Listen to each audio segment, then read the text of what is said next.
Allahumma salli wa sallim wa barik ala sayyidina wa maulana Muhammadin wa ala alihi wa ashabi ajma'in, amma ba'd. Qala Allah ta'ala fil Qur'anil Karim, a'udzu billahi minasyaitonir rajim. Walladzina ja'u min ba'dihim yaquluna rabbana ighfir lana wa li ikhwanina alladzina sabaquna bil iman. Wa qala an-nabiy sallallahu alaihi wasallam, al-mautu babun fakullun nas dakhilun. Sadaqallah wa sadaqa Rasulullah sallallahu alaihi wasallam. Para asatizah, para hujjah, para alim ulama, para tokoh, para orang tua yang sangat kami hormati dan sangat kami muliakan, mobil khusus orang tua kita Abah Cep, guru-guru kita, mobil khusus Bapak Ustadz Namid, dan para asatizah yang lain, para sepuh, para orang tua yang lain yang mohon maaf tidak kami bisa sebutkan satu persatu, tapi insya Allah tidak mengurangi rasa takzim dan hormat kami. Ketua Tanfiziyah Ranting NU Jatiraden Al-Mukarram Al-Ustadz Wahyu Tarmuzi beserta jajarannya, termasuk Bang Ozon selaku bendahara, Sohibul Bait, Sohibul Musibah, keluarga besar almarhumah Ibu Nenih binti Haji Abdul Latif, bapak-bapak, Pak RW, Pak RT mungkin yang hadir, bapak-bapak jamaah sekalian yang dimuliakan oleh Allah Subhanahu wa taala. Bikauli alhamdulillah, mari sama-sama kita panjatkan puji syukur kita kehadirat Allah Subhanahu wa taala dalam suasana yang sedikit agak dingin ini ya. Karena alhamdulillah barusan kalau sebelah sana, belah lor kampung saya dari Ba'da Asar turunnya rahmat Allah, turun hujan terus sampai azan Isya. Alhamdulillah pas azan Isya berhenti. Sehingga alhamdulillah nih, Allah tuntun, Allah kasih hidayah, Allah kasih petunjuk, saya dan rekan-rekan bisa melangkahkan kaki, bisa sampai di rumah ini, bisa sampai di rumah almarhumah. Yang sama-sama tentunya kita semua kumpul di sini dalam rangka sama-sama mendoakan, sama-sama mentahlilkan dalam rangka takziah ibu kita, orang tua kita almarhumah Ibu Neni binti Bapak Haji Abdul Latif. Wasilah doa-doa kita, bacaan Quran kita, zikir kita, sedekah-sedekah yang dilaksanakan semuanya, mudah-mudahan itu pahalanya disampaikan kepada almarhumah, sehingga almarhumah di alam kuburnya senantiasa mendapatkan curahan rahmat dan maghfirah dari Allah Subhanahu wa taala. Allah ampuni dosa-dosanya, Allah terima amal ibadahnya, Allah sempurnakan segala kekurangannya, dan mudah-mudahan kuburnya menjadi raudhah min riyadil jannah, taman dari taman surganya Allah Subhanahu wa taala. Amin ya rabbal alamin. Dan keluarga yang ditinggalkan, anak cucu, keluarga besar semuanya, mudah-mudahan senantiasa diberikan kesabaran oleh Allah, ketabahan, kekuatan iman dan Islam, dan semoga senantiasa bisa terus istiqomah beribadah pada Allah, menjadi keluarga, menjadi anak, putra-putri yang soleh dan soleha. Amin ya rabbal alamin. Bapak-bapak jamaah sekalian dimuliakan Allah Subhanahu wa taala, mohon izin sebelumnya, barangkali saya bukannya tausiah tapi hanya mengingatkan kita semua. Mobil khusus mengingatkan diri saya pribadi dan umumnya untuk jamaah sekalian bahwa kematian itu adalah sesuatu yang pasti. Setiap kita, setiap manusia, setiap yang bernyawa pasti dan tentu akan merasakan kematian. Karena sekali lagi kematian itu sesuatu yang hak, sesuatu yang pasti.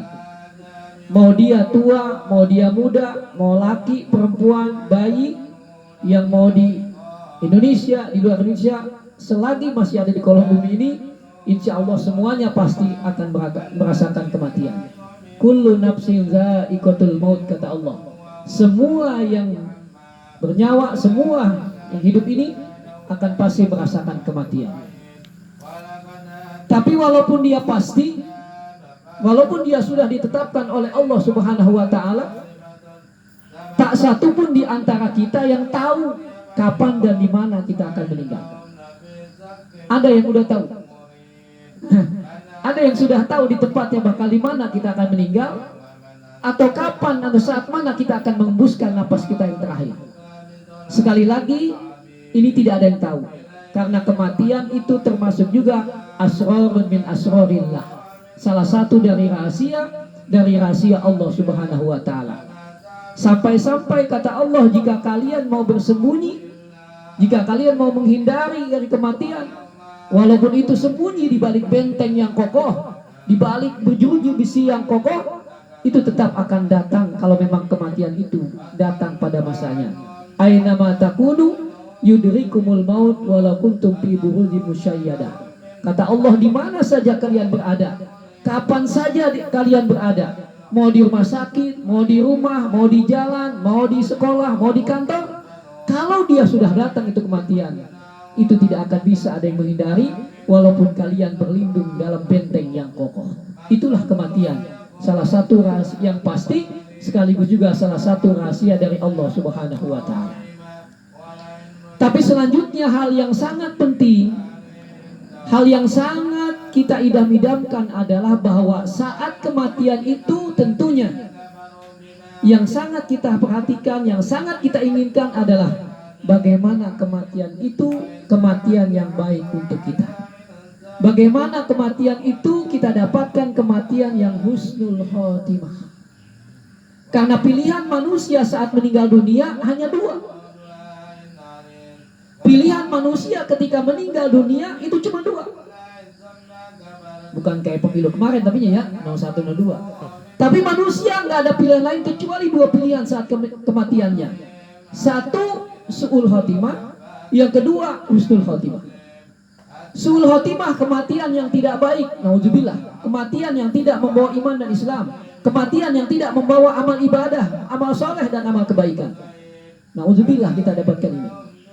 Yang kedua, kematian yang namanya husnul khatimah, kematian yang baik, kematian yang membawa iman dan Islam, kematian yang membawa amal ibadah dan amal soleh menghadap Allah Subhanahu wa ta'ala. Itulah kematian yang husnul khatimah.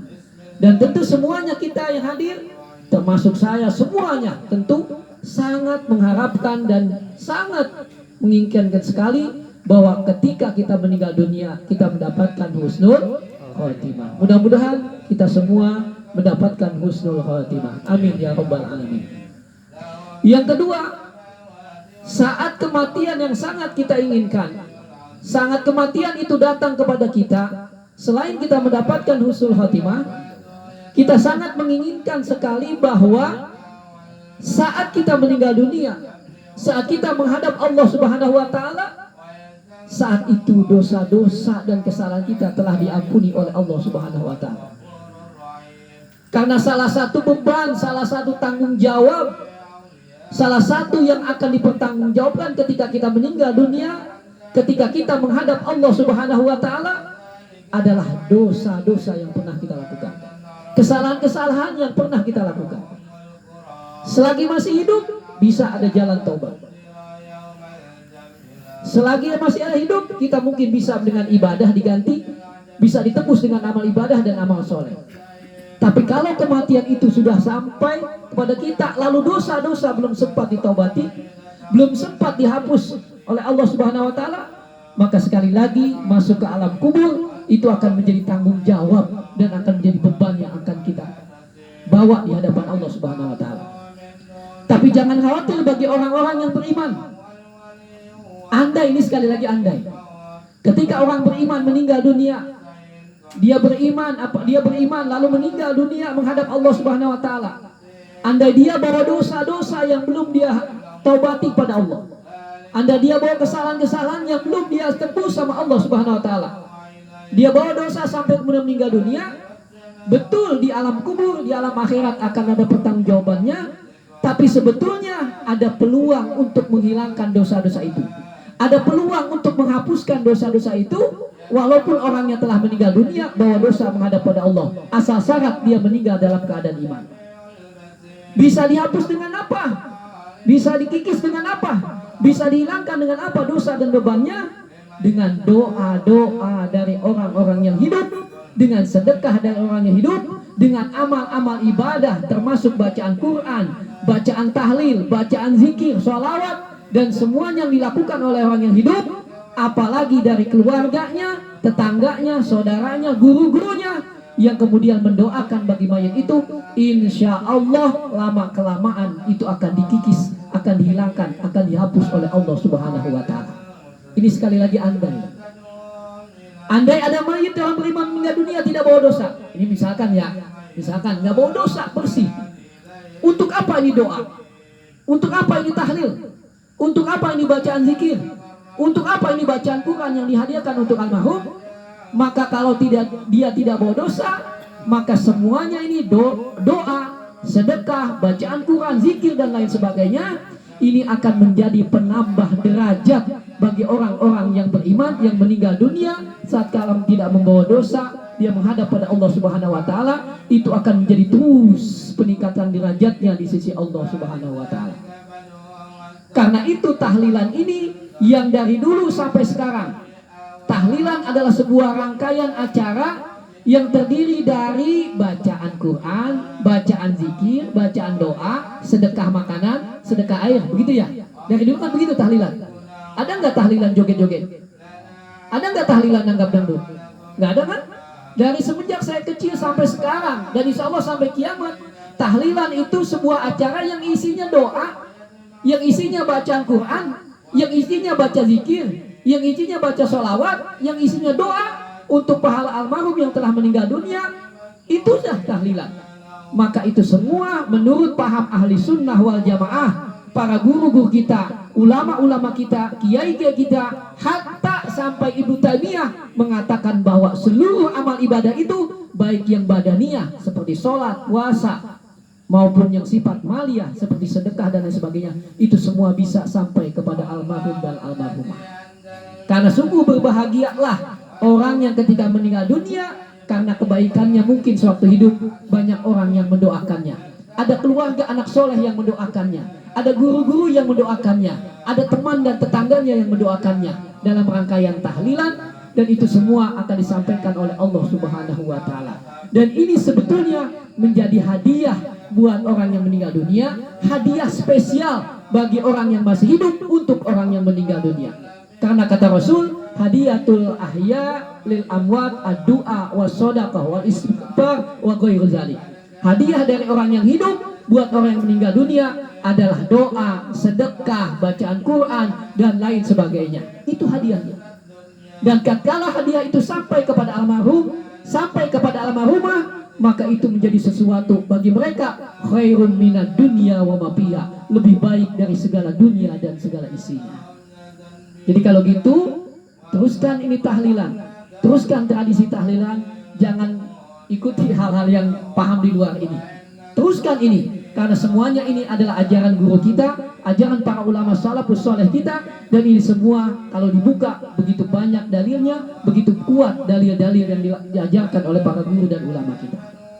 Baik jamaah yang sekalian yang diberikan Allah Subhanahu wa Ta'ala, sekali lagi sangat berbahagia, sangat beruntung, dan sangat kita inginkan ketika siapapun kita, ketika meninggal dunia, dosa-dosa kita diampuni oleh Allah Subhanahu wa Ta'ala. Sebab ketika kita telah diampuni dosa oleh Allah Subhanahu wa Ta'ala, yakinlah jaminannya pasti selamat di kubur, jaminannya selamat di akhirat, pasti jaminan dari Allah masuk surganya Allah Subhanahu wa Ta'ala.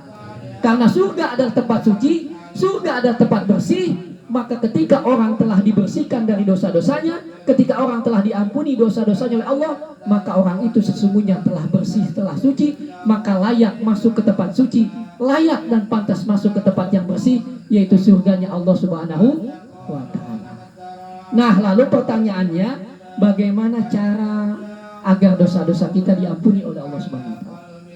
Agar kesalahan-kesalahan kita sebelum meninggal dunia dihapuskan oleh Allah Subhanahu wa Ta'ala. Selagi masih hidup, bagaimana caranya itu? Di antaranya perbanyaklah istighfar dan bertobat kepada Allah Subhanahu wa Ta'ala. Karena penghapus dosa, karena yang mendatangkan ampunan Allah, karena yang mendatangkan segala pahala dan ridho dari Allah, terutama ampunan dosa, hanya taubat dan istighfar pada Allah Subhanahu wa ta'ala. Di rangkaian tahlilan ada bacaan istighfar. Bahkan sebelum mulai pun diawali dengan bacaan istighfar. Jadi perbanyaklah istighfar. Mari sama-sama selagi hidup, selain kita melakukan amal soleh, amal ibadah yang diperintahkan oleh Allah Subhanahu wa taala, sempatkanlah untuk selalu banyak beristighfar pada Allah Subhanahu wa taala, bertobat pada Allah Subhanahu wa taala. Karena kita Pak, manusia yang banyak dosa. Sadar nggak sadar, pasti banyak dosa. Yang ingat nggak ingat, pasti banyak dosanya. Ayo aja dosa mulu ya. Besar mau kecil kita dosa mulu. Maka dengan istighfar itu nanti akan dikikis oleh Allah, akan dihapuskan oleh Allah Subhanahu wa taala. Bahkan bukan saja pengikis dosa, nanti istighfar itu akan banyak sekali mendatangkan berkah dan kebaikan bagi orang-orang yang banyak membaca istighfar. Bapak sudah maklum dari guru-guru kita, Bapak sudah banyak tahu bagaimana fadilah istighfar, bagaimana banyaknya keutamaan dari istighfar, bagaimana luar biasanya pengaruh istighfar bagi kehidupan kita. Ini salah satunya saja saya kasih kisah sebagai penutup dari apa yang saya tausiahkan malam ini. Bagaimana istighfar itu hebatnya, bagaimana istighfar itu luar biasanya, bagaimana istighfar itu dahsyatnya pengaruhnya bagi kehidupan kita, terutama untuk menghapus dosa dan mengabulkan segala hajat-hajat dan urusan kita, mempermudah segala hajat-hajat dan doa-doa kita, mempermudah dan mengabulkan supaya cepat bagaimana kepengen kita, doa-doa kita, segala kebutuhan kita pada Allah Subhanahu wa taala. Diriwayatkan sebuah riwayat Imam Ahmad rahimahullah. Ini di masa tuanya, udah menjelang usia senja, ya katakanlah udah mulai sepuh. Dia sudah diam di tempatnya. Dia jarang keluar lagi. Dia jarang berjalan ke tempat yang jauh. Dia hanya berdakwah di rumahnya saja. Dia hanya mengajar taklim di sekitar rumahnya saja. Jarang berpergian jauh. Karena memang sudah sepuh, sudah tua, sudah menginjak usia senja. Tapi entah mengapa suatu saat itu entah ada keinginan dia, ada dorongan yang begitu kuat, dia ingin berjalan ke yang jauh. Dia ingin datang ke daerah Baghdad yang dia dulu pernah datangi. Dia pengen sekali berkunjung ke sana.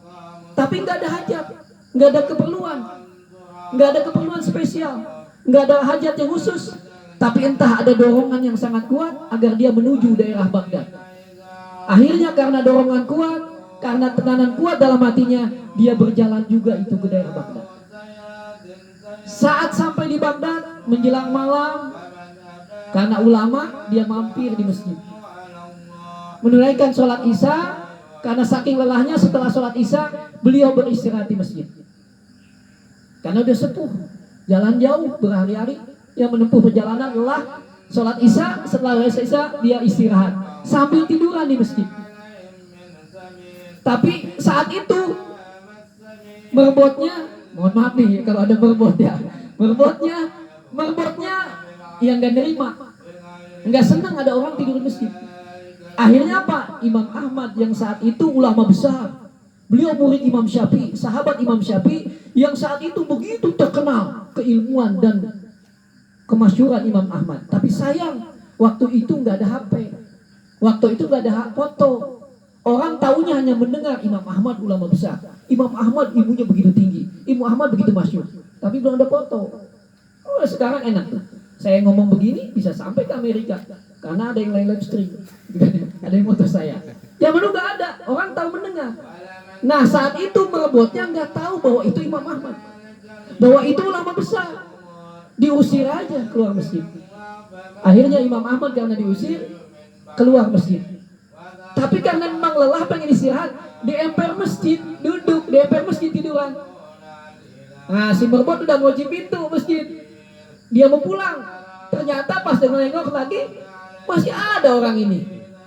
Kamu sudah saya usir dari dalam masjid, sekarang kamu masih di emper masjid. Tidak boleh, cepat keluar sana.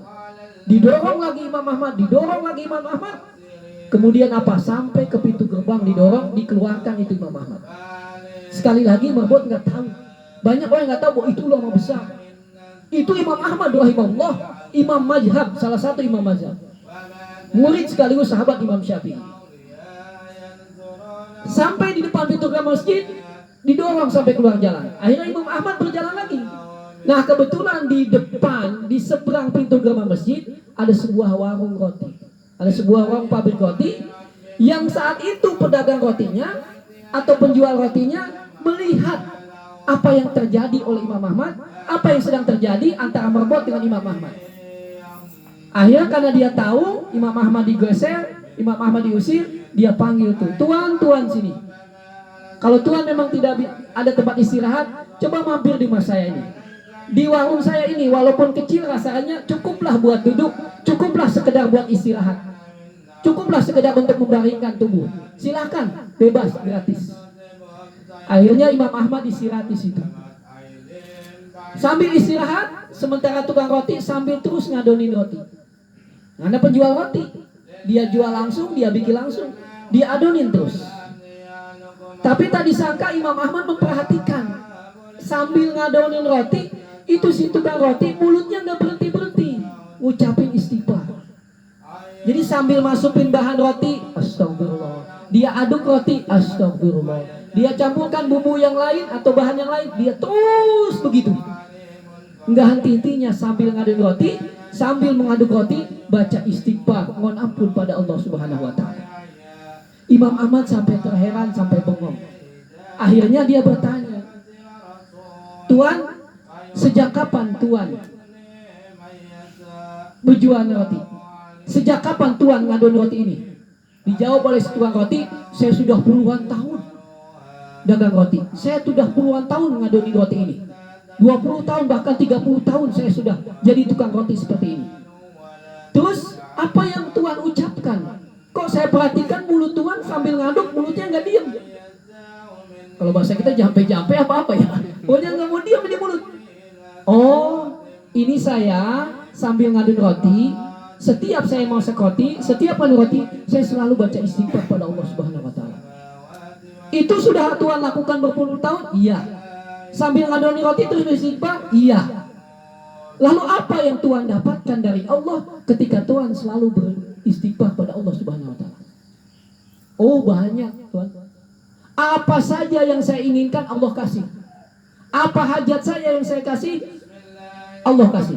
Karena memang Allah berjanji lewat lisan Rasulullah. Kata Rasul, man aksarul istighfar faqad ja'alallahu makhrajan min kulli dhaikin wa razaqahu